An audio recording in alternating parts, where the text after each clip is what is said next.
All right, up to this point of the video, we have looked at section 4.2 and 4.3. We've kind of refreshed our memory about first and second derivatives. We've talked about critical numbers as being the places where the first derivative of the function is equal to 0 or does not exist. And we've talked about inflection points as the second derivative, figuring out where the second derivative changes sign. And so we've looked at sign lines for both the first and the second derivative. And we've talked about using the first derivative to figure out where the local maxes and mins of a function are using the first derivative test, which is just a fancy way of saying the sign line for the first derivative. And we've presented all of that in the context of section 4.4, which was going to be a way to look at the second derivative information and trying to make the concavity topic easiest to handle. So this is what we're going to do in this particular video. We have, let me see if I can move this a little bit. Okay, so we've done, at this point, we've done critical values, we've done a sign line for f prime of x, right? And what do you put on that sign line but a critical number of the function f? Okay, and we know how to make a sign line for that. We put in values on either side of the critical value, and we try to figure out what the derivative is. So, for example, no, it doesn't matter. We won't use a specific function, but we've done plenty of examples at this point. So what you could say here is that if the sign line for the derivative came out to be positive or negative, we would know that the function itself was going upward and increasing, and then the function, when the derivative was negative, would be decreasing. Okay, so that would be for the function itself, and we would also know that we had a local maximum at this point. So that's what the first derivative tells us. In prior videos, we had created a sign line for the second derivative, and on that sign line for the second derivative, we put a critical number of the function f prime, also known as a point where the second derivative is equal to 0 or does not exist. That's a critical number of f prime. Okay, and then you could test points again on either side of that critical number of f prime, and we could see if the signs changed. If the sign changed, we would say that this critical number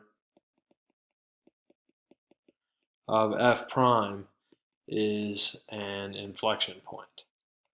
Okay, so this is where we had come from before. Okay, and then we had used, well, now we need to put this in context of the sign line information in terms of concavity. So concavity is, let's focus now on our particular, get that pacing out of the way now, and I can just focus on reinterpreting the sign line for f double prime. Okay, so what we were saying here is that when we got a negative sign here, so for example, let's use a specific example. Let's say that f double prime, let's say there came out to be a critical point of 3. And then you got a negative and a positive for the sign line for f double prime. What this would say is that on the interval infinity to 3, that what we know about the derivative of the derivative, that f prime is decreasing. Okay. And then because of this positive sign here, we can say that on the interval 3 to infinity, that the derivative f prime is increasing. Right? That's what a sign line does. It tells you about what's happening at the function directly above it. Okay, so what we could say here is that the function f prime would be decreasing and then f prime would be an increasing function. Okay, but if we have a sign line for f prime, you may have a different critical value. You may have 0 and 2 as your critical numbers, and you may have a sign line which looks like this. Then what we know is that because the derivative, the first derivative is negative, we know that the function is decreasing, and here the function f is increasing, and the function f is decreasing again. Okay.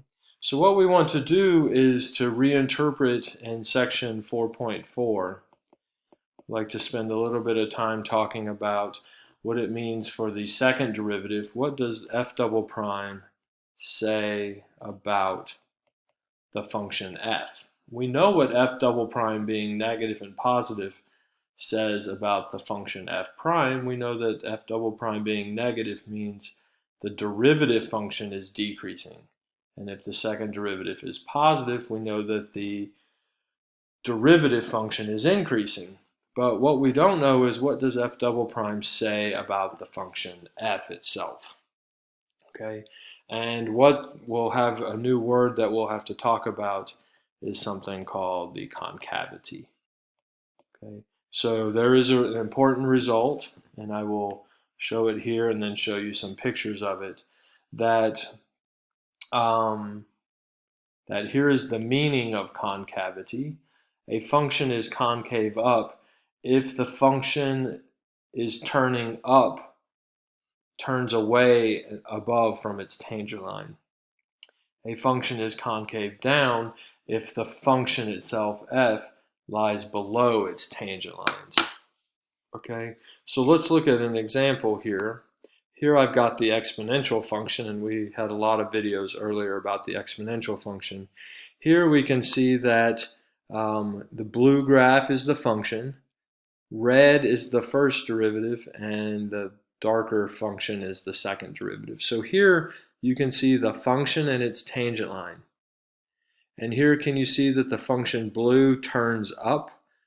It makes like a little U shape with that tangent line. Turns up away, it's above its tangent line. Okay, and that is because the derivative function in red is also increasing. So that means that the derivative function is increasing, and if the derivative function is increasing, that means that the blue graph is getting steeper and steeper, in which case it will be turning up and away from its tangent line. So what we're seeing here is this series of pluses and this little U shape. Notice that they are attached to the blue dot. What we're seeing is that the first derivative is positive, which means that the blue function is increasing. And the fact that the second derivative is also positive, the second derivative graph is above the x-axis, this means that the blue function is concave up. It is turning away from its tangent line. And the second derivative, focus on this dot right there, the second derivative is always positive.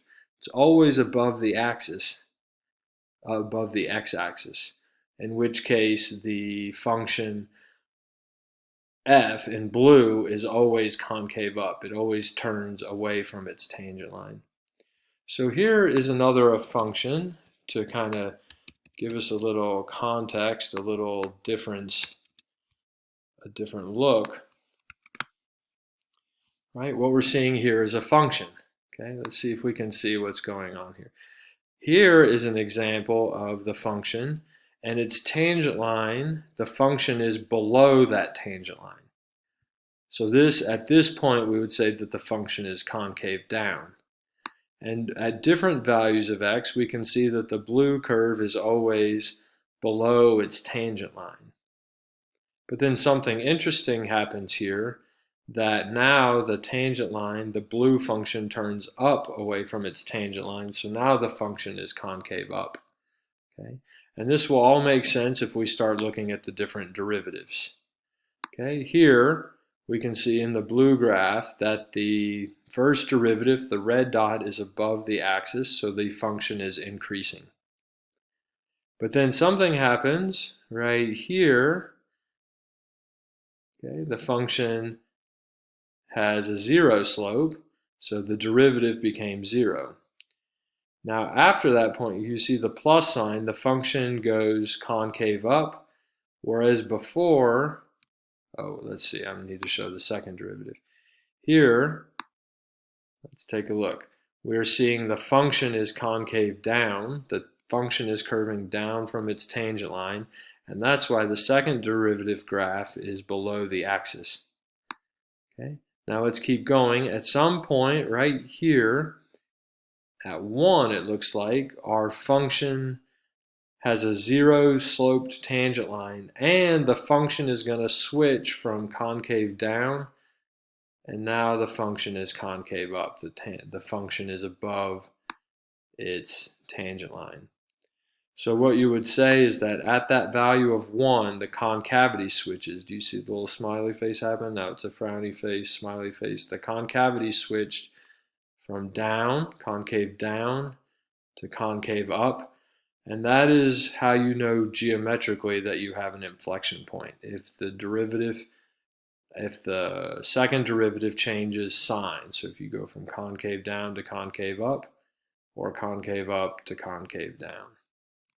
So that is a video just on the meaning of the word concavity and its pictorial interpretations and what the second derivative has to say about the function itself.